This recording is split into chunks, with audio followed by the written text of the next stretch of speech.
CBN's documentary To Life, How Israeli Volunteers Are Changing the World, received 2 nominations for Daytime Emmys, one in the Outstanding Special Class Series and the other for Outstanding Writing Special Class.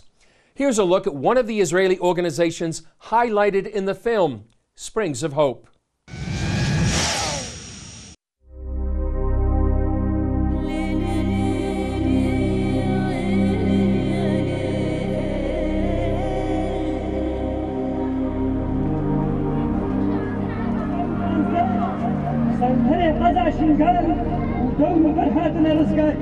Today is a painful day for the Yazidis of Kurdistan. It's the 3rd anniversary of the genocide of their people. On August the 3rd, 2014, fighters from ISIS, or Daesh as they're called in Arabic, invaded the Sinjar region in northern Iraq, the ancestral home of the Yazidi minority.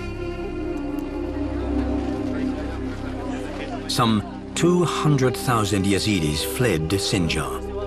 As many as 4,400 were massacred, and another 4,000 to 10,000 were kidnapped, forced to convert to Islam, tortured, and sold into slavery. Those who escaped are now scattered across Kurdistan, living in refugee camps. Today, they mark the beginning of their 4th year in exile. Some are weeping.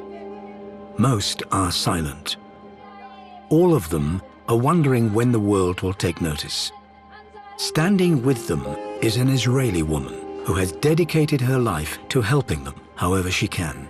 Who wants to intervene with a persecuted, unknown minority group in the Middle East?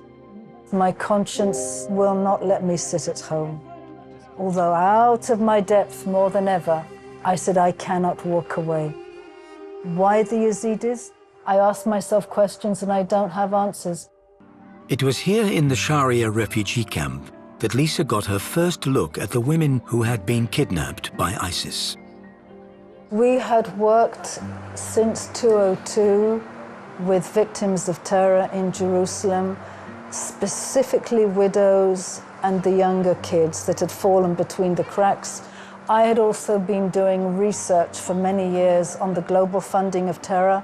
It was 6 months after the beginning of the Yazidi genocide in Sinjar and Shingal, 3rd of August 2014.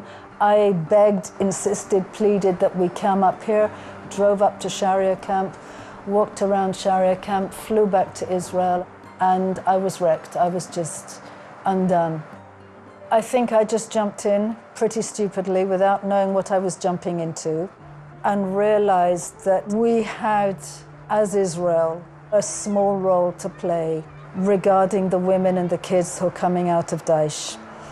I went into Sharia camp, which was then 22,000 and bursting at the seams, totally overwhelmed.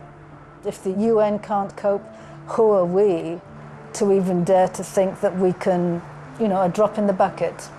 But when I began to meet the women that were coming out of Daesh and helping to take off their black robes and shower them and put a new dress on them, I realized that here we could help, and that would be our place of tikkun olam.